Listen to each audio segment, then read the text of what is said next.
有時我哋用距離去衡量旅程，好似由倫敦去曼徹斯特，唔止係地圖上嘅距離，更加係一種心境嘅轉變。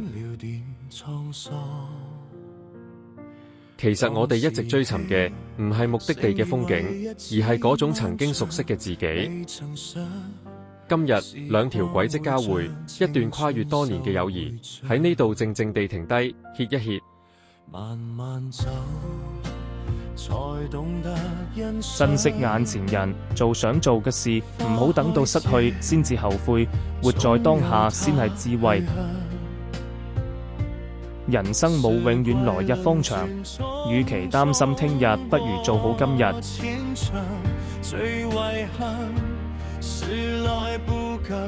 乜嘢係親人？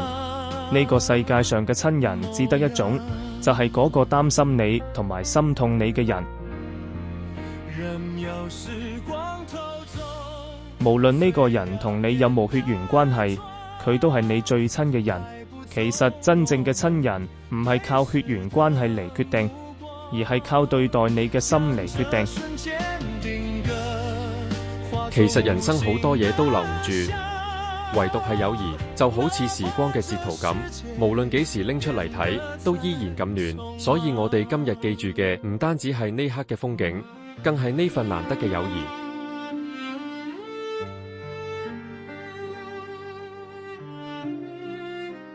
花無百日紅，人無千日好。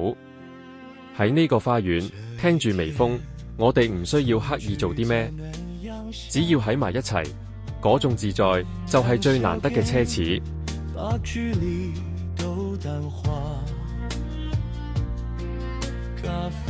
抬頭望下啲雲，你會發現佢哋同我哋細個嗰陣冇咩分別，但係望下塊鏡，就發現當年幼氣嘅面孔已經唔知去咗邊。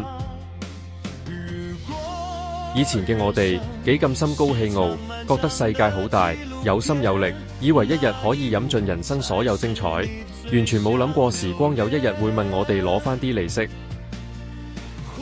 不過當我哋肯慢落嚟，先至真正明白，時光雖然係個小偷，帶走咗我哋嘅青春，但佢永遠偷唔走我哋嘅回憶。呢啲回憶就好似時光日記裏面嘅一張張截圖，無論過咗幾耐，依然咁鮮明。夕陽西下，呢次相聚話咁快就過，但我哋帶走嘅係一份更加厚實嘅情誼。因為只要仲有人記得，呢段旅程就永遠唔會結束。多謝收睇我嘅流動日記，時光截圖，我哋下次再見。